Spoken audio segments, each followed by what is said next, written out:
Muy buen día, muy buenas tardes a todos. Gracias por estar aquí un día más, siguiéndonos en nuestras conversaciones de soberanía, que hoy nos llevan por una cuestión importantísima en todo el mundo, y es la cuestión de la alimentación. Por así decirlo, la cuestión de los nuevos juegos del hambre, de la realidad material que tenemos particularmente en países del ámbito iberoamericano. Tenemos hoy aquí con nosotros un buen colega desde Brasil, Andrés Soares, muy bienvenido. Y también por el lado de Argentina tenemos a Alejandro Valenzuela, muy bienvenidos los dos.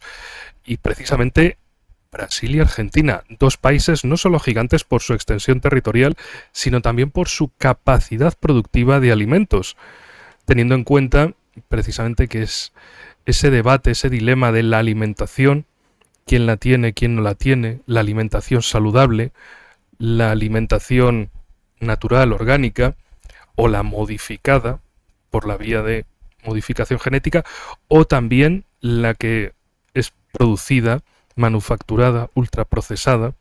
Entonces, quería lanzaros en este primer bloque la pregunta de la cuestión de la producción alimentaria, de el hambre, porque claro, en definitiva, venís de dos países, dos gigantes en la alimentación. Entonces, primero, ¿cuál es la situación tanto en cada país como a nivel regional, a nivel de el ámbito iberoamericano, latinoamericano, como cada uno lo prefiera llamar? André, adelante, por favor. Perfeito. É um prazer estar aqui com a Associação Sovereignty, Enrique. E bem, vamos começar.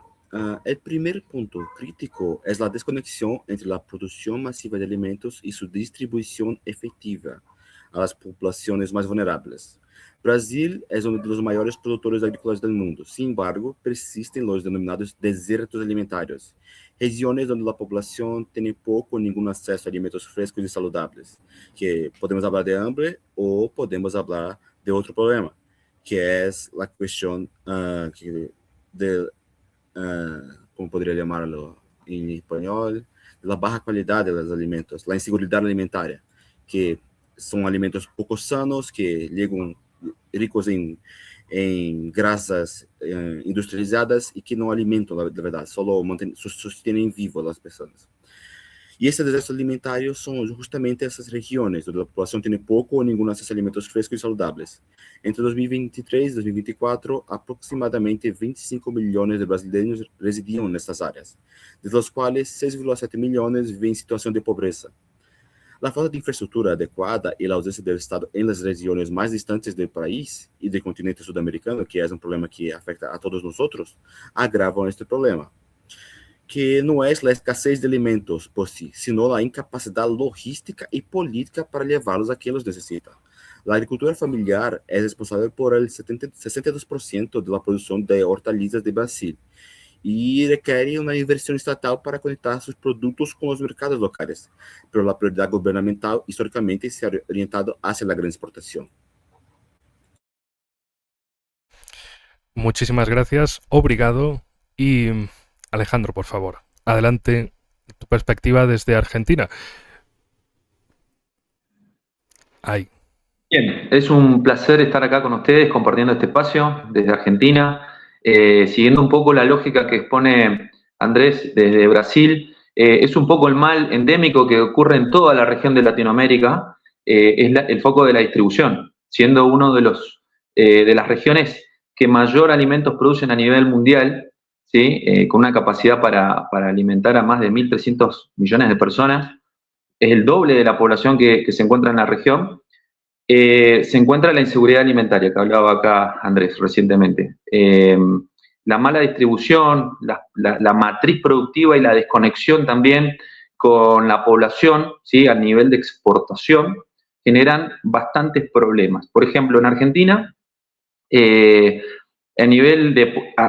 esto ha influido, y esto quería remarcar en esta oportunidad, en la pobreza, ¿sí? En la capacidad del acceso a la buena alimentación. Argentina se nutre de divisas extranjeras, de dólares, a través de las exportaciones que hacen. Acá en Argentina es históricamente reconocido de que dicen el granero del mundo para alimentar a más de 400 millones de personas. Es decir, más de 10 veces la población que se encuentra en Argentina. Pero lo cierto es que en gran parte de estas exportaciones, ¿sí?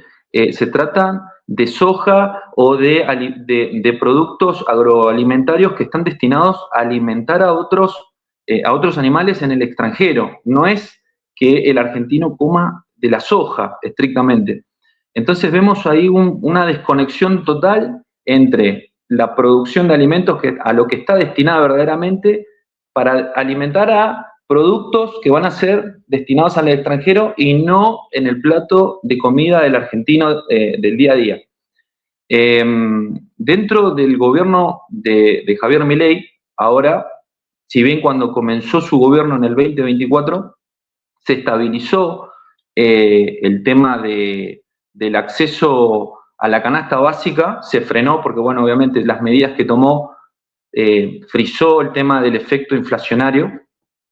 Esto agarró directamente y hubo un salto en el último trimestre del 2025 que hizo que 1.400.000 argentinos pasaran a la línea de pobreza y en eso se traduce a la falta de la buena alimentación. Sí, porque no es lo mismo la buena alimentación en el acceso a la proteína de calidad con los daños que eso va a conllevar en las próximas generaciones de cara al futuro próximo. Entonces eso yo quería remarcar en esta posibilidad, en esta oportunidad, porque hay una completa desconexión entre el acceso en el mercado interno de la buena alimentación con la exportación y la matriz productiva y la riqueza que se está generando en los sectores pudientes, por así decirlo. Sí, de hecho, ahí está un tema muy interesante, porque a la vez que hay sectores en hambre, también hay sectores con una obesidad creciente, derivada precisamente de esa mala alimentación, de esa alimentación que no es orgánica, no es natural, pero que es la más barata, es la que ciertas clases sociales de los países del área se pueden permitir, y entonces, por ejemplo, la comida chatarra, comida basura, se pueden permitir eso, no se pueden permitir comer bien, porque comer bien, comer saludable es caro, entonces van a lo que pueden permitirse. Aquí la cuestión es si hay un derecho a la buena alimentación, no solo un derecho a no pasar hambre, un derecho a estar alimentado, sino además bien alimentado, porque si no, ¿qué es lo que tenemos en consecuencia? Una población que hay un sector con hambre, un sector obeso por mala calidad de la alimentación, porque no tienen un poder adquisitivo. Entonces, ante este escenario, ¿qué se puede hacer? André, te lanzo esta pregunta en primer lugar para ti. Perfecto, Enrique. Lo que te puedo decir sobre esta cuestión es que en muchas partes de Latinoamérica, principalmente en las regiones más afastadas, como he dicho, se han creado políticas para empezar a introducir y sustituir la alimentación tradicional de los pueblos de esas regiones. Yo digo, por ejemplo, en la región norte de Brasil, que es una región que tiene una cultura más tradicional ligada a la región amazónica, a los ríos, en mucho consumo de pescados, de productos de la floresta. Nestlé hizo una propaganda con apoyo gubernamental, principalmente, para traer sus productos, muchas veces de calidad mala, o sea, calidad de baja calidad, como industrializados, con grasa trans, con capacidades de baja calidad de esto, e introducirlos a estos pueblos y viciarlos por el gran contenido de azúcares y por serem más baratos. Ahora se creó una dependencia en estas poblaciones y se agravó la crisis de obesidad, que antes no lo tenían en estos grupos. Lo que se está pasando en Latinoamérica es que se dice que en Brasil actualmente salió del mapa de la hambre, por así decir, pero en gran parte este mapa de la hambre no es por cuestiones alimentarias nutritivas, con alimentos nutritivos, pero sí con alimentos verdaderamente maleficiosos, baratos de producción industrial y que no son favorables para la población, por así decir. Y los políticos de algunas partes utilizan de la hambre como un factor para se mantener verdaderamente en el poder. Utilizó el temor por la hambre para se reeleger y impedir a la población de buscar nuevas soluciones, mientras ellos no investen en la parte estructural para sanar el problema de forma definitiva. Solo se utiliza como una política de cerceamiento de la calidad y se mantener en el poder. Perfecto, André, muchísimas gracias. Y precisamente teníamos ahí un espectador de fondo, un perrito de fondo, que también parece que quería comentar alguna cosa más. De hecho, por ejemplo, la organización, la FAO, la Organización de la ONU para la Alimentación y la Agricultura, precisamente señala una previsión de datos durante esta década del 2020 de que precisamente la soja, el área que ellos denominan Latinoamérica, participa en un 61% en las exportaciones mundiales, es decir, que en soja es la gran potencia mundial, seguida con un 59% por el azúcar y después por la harina de pescado, un 45%, y por el maíz, un 43%. Es decir, los elementos alimentarios inicialmente más importantes son precisamente productos para alimentar a otros animales más bien, o productos precisamente como el azúcar para edulcorar alimentos. La carne bovina ya va con un 40%, la carne de pollo un 32% a nivel mundial. Entonces, esta cuestión de la calidad de la alimentación, decía André que Brasil ha salido del mapa del hambre, pero claro, la siguiente cuestión a resolver es esa calidad de la alimentación. Una calidad que afecta evidentemente al desarrollo, a la actitud y a la aptitud de las propias poblaciones, ¿o no? Te lanzo esta pregunta, Alejandro. Sí, ¿puedes repetirme la pregunta, Andrés, nuevamente? Enrique, por favor. Sí, claro. La cuestión de esa calidad de la alimentación, si es algo que se aborde en Argentina, si te suenan algunas iniciativas en la región, porque afecta a la actitud y a la aptitud, es decir, a las capacidades y a las voluntades de la población, en base a cómo estén de alimentados o no, porque pueden estar no alimentados, tener hambre y es un problema, pero también si están obesos es otro problema social. Bien, Enrique. Bueno, yendo a tu pregunta, desde el plano estatal y gubernamental, el gobierno de Milei no tiene, ¿sí?, ninguna política que tenga una resonancia a nivel territorial.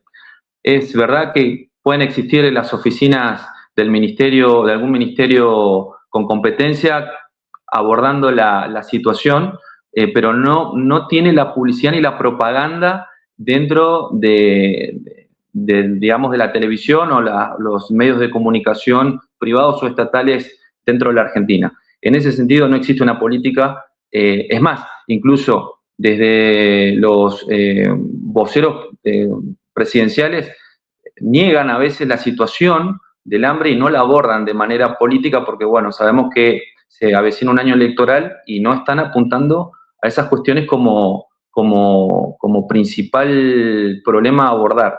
Lo cierto es que hablan las estadísticas, hablan las realidades, la calle, como decimos en Argentina, y la situación es apremiante.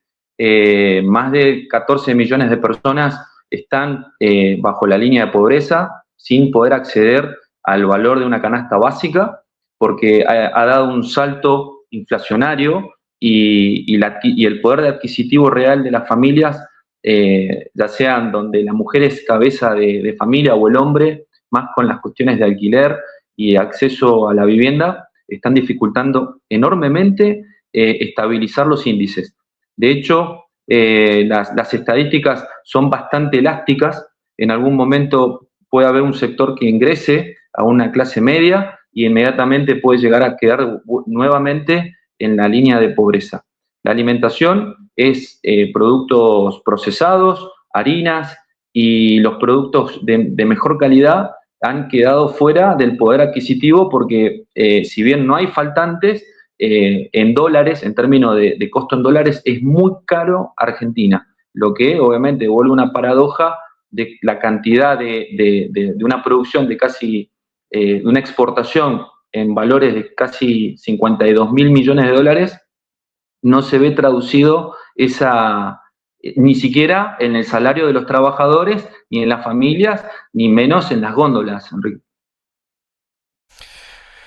Y entonces, ¿cómo se puede solucionar esto? La cuestión de el qué se produce, qué tipo de productos alimentarios se crean, qué cadenas de valor también se crean en el ámbito iberoamericano, latinoamericano, por ejemplo, en países del Sahel.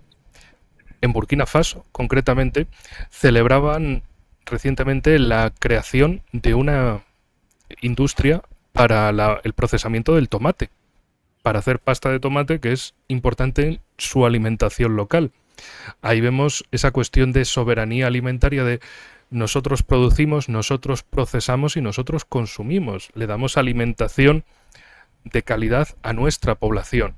Entonces, la siguiente cuestión, y André, te pongo primero para ti, la cuestión es si hay alguna perspectiva de mejorar la industria del procesamiento alimentario desde un punto de vista nacional, desde un punto de vista, por ejemplo, brasileño, para decir, vamos a producir alimentos para nosotros, todo en el contexto, claro, de ese acuerdo con del Mercosur con la Unión Europea, donde ese acuerdo lo he visto desde la siguiente perspectiva. La Unión Europea se encarga del procesamiento alimentario y el Mercosur se encarga de enviar las materias primas.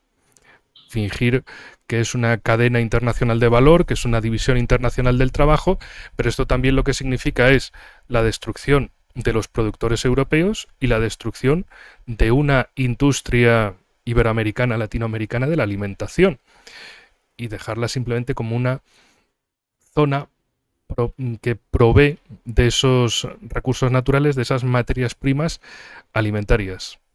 André, adelante, por favor. Primero le pido perdón por el perito, que somos latinoamericanos, entonces infelizmente tenemos algunos problemas con eso.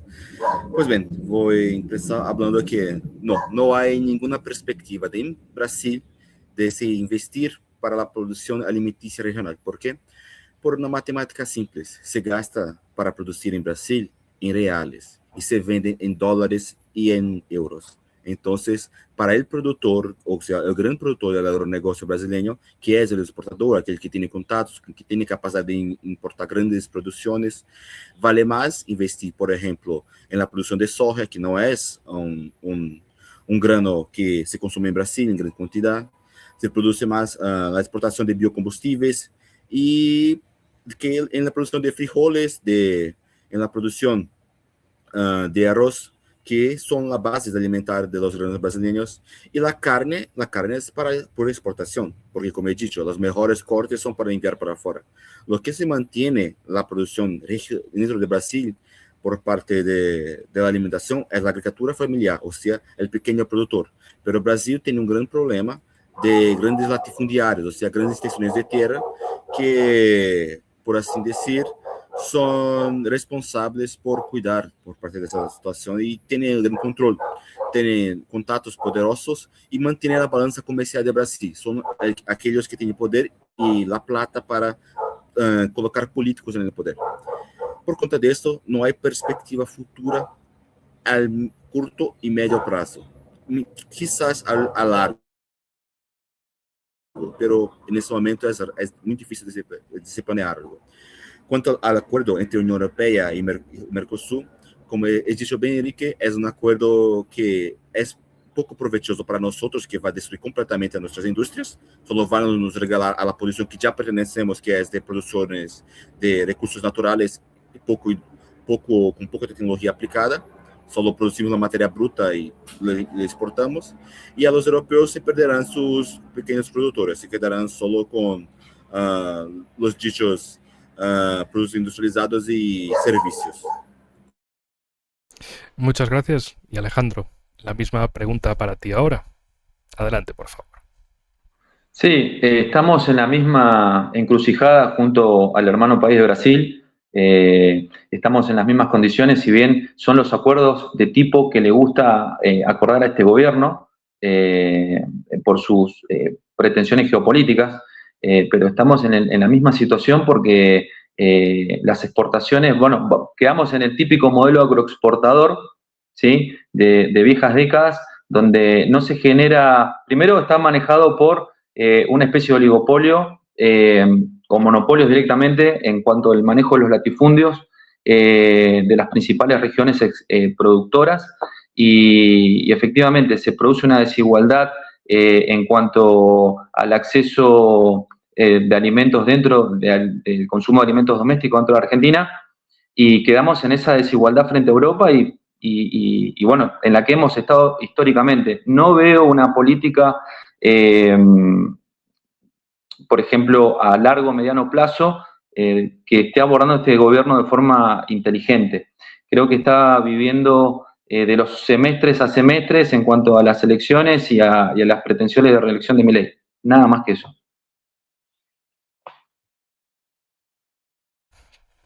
Entonces, en último lugar, ¿cómo se podría arreglar en base a acciones, por ejemplo, nosotros mismos, desde Sovereignty, desde Soberanía, cómo buscar también la misma problemática si existe en otros países, cómo abordarla en conjunto, aunque en primer lugar, desde mi punto de vista, hay que ser conscientes de que esto es un problema de muchas partes del mundo, de que efectivamente esto no es un problema ni de buenos contra malos, de países buenos contra países malos, sino es una problemática compartida y además también es una problemática compartida con países, por ejemplo, en el caso europeo, la destrucción del sector productivo, en el caso iberoamericano, latinoamérico, es la destrucción del sector industrial y de cómo también hay otros países en otras regiones del mundo, por ejemplo,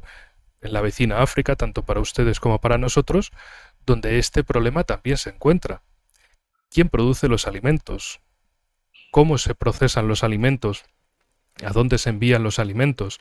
Es decir, para garantizar la soberanía de los países no solo se trata de producir alimentos en general, sino alimentos que vayan a ir en el beneficio de tu población, de tu país, en primer lugar, que no garanticen, digamos, las cuentas en verde de empresas de alimentación, sino precisamente las cuentas en verde de tu población, de lo saludable que esté la población de cada país. Porque en base a eso, precisamente, es como se va a desarrollar una población. Por eso decía lo de aptitudes y actitudes. Es decir, su propia capacidad y su propia predisposición. Si la población pasa hambre, poco puede hacer, pero si la población no pasa hambre, pero está obesa, menos va a hacer todavía, porque no va a tener precisamente ni esa aptitud ni esa actitud para enfrentarse al poder, para reclamar también su derecho a una buena alimentación, su derecho a no ser simplemente un país exportador de materias primas para otros, sino en primer lugar ser un país que provee a su propia población, a su propio pueblo, de una alimentación de calidad y de cantidad. Entonces, para terminar con este programa, ¿qué solución de talla nacional, de importancia nacional y de importancia mundial propondríais para seguir tratando sobre este tema y que no sean cuestiones que simplemente las tratemos desde un punto de vista teórico, sino que todo pueda repercutirse precisamente en la acción individual, social, popular, desde los países a toda la arena mundial? Adelante, André. Perfecto. Creo que el más fundamental en este momento sería mejorar la cuestión estructural de América Latina. Hay muchas producciones que son desperdiciadas justamente porque no consiguen llegar, o el costo para llevar el alimento hasta un punto A al punto B de venta del mercado potencial, que no tiene capacidad. Con esto, si mejoráramos la infraestructura de las naciones de Sudamérica, podríamos quedar con capacidades para no tener tanto desperdicio. Y son alimentos de calidad, como por ejemplo, hay grandes desperdicios de tomates, o sea, alimentos de productores que no tienen cómo llevar sus alimentos por no tener, por no conseguir investir en solo una parte logística, no solo, pero tener producciones de calidad. Este es el primer punto. El segundo punto sería la actuación estatal. El Estado debe intervenir para que estas producciones y la calidad de los alimentos se mantengan con un rigor digno para alimentar a la población, no solo para no morir de hambre, pero también para mantener a la población saludable, sana en la situación. Y por fin, lo más importante de todo, hay que valorar el pequeño productor de Latinoamérica, aquel que trabaja en la tierra, que tiene capacidad, que cuida de su producción. Creo que estas son las soluciones. Cuanto a la Asociación Sovereign, creo que ese trabajo que estamos haciendo hoy, de informar, de hacer la ponte entre la academia y las políticas reales, es fundamental y es lo que puede en el futuro aflorar en algo provechoso para nuestra región. Muy obrigado, muchísimas gracias. Y Alejandro, remate final, por favor. Bueno, Enrique, en situación similar, Argentina también se encuentra en una desigualdad con sus productores locales. A los productores locales les cuesta mucho acceder a los precios de los grandes productores nacionales y eso genera también una franca desigualdad y ayuda a desalentar a esa actividad que, bueno, acompaña a muchas regiones históricamente de Argentina. Yo creo que las asociaciones como la nuestra, haciendo estos análisis, logrando cambiar los paradigmas, cambiar un poco la opinión pública en cuanto a viejas reflexiones y actualizarlas y pasarlas a una vida, a un análisis más pragmático, creo que es la fuente de inyección para que, bueno, las políticas de quienes son los encargados, ¿sí?, los funcionarios gubernamentales, empiecen a escuchar y empiecen a hacer modificaciones estructurales en las cadenas de producción y generando conciencia en los sectores populares que son, en fin, el medio y el camino y la finalidad de cualquier Estado democrático y republicano para que, bueno, puedan lograr gozar de estos derechos, que estamos hablando de algo básico, que es el acceso a la alimentación saludable. El género humano, en su complejidad, necesita, ¿sí?, a nivel saciar su aspecto espiritual y su aspecto físico para lograr cambiar la realidad de la comunidad en la que estamos insertos. Yo creo que desde ese lado vamos a poder lograr y poder generar los cambios necesarios para que eso se pueda cumplir en algún momento, porque es una reivindicación histórica, Enrique. Coincido plenamente con ustedes dos, con vosotros dos, y de hecho, efectivamente ahí tenemos que seguir porque hay mucho por hacer y nos jugamos algo no muy importante, solamente nos jugamos el futuro. Ya ven qué poco importante, ¿no? Nos lo jugamos todo, absolutamente. Y esto es uno de esos escenarios, de esos tableros del gran juego mundial donde nos jugamos no solo nuestro futuro en general, sino nuestro bienestar futuro, precisamente. Amigos, por hoy hemos terminado nuestra conversación. Les agradezco mucho su participación. Un gran saludo hasta el Brasil, un gran saludo hasta Argentina. También tenemos mate por aquí, por cierto. Muy bien. Y seguimos, porque la geopolítica, la geoeconomía y la soberanía no descansa y nosotros tampoco. Hasta la próxima, amigos. Cuídense mucho. Hasta la próxima. Fue un placer.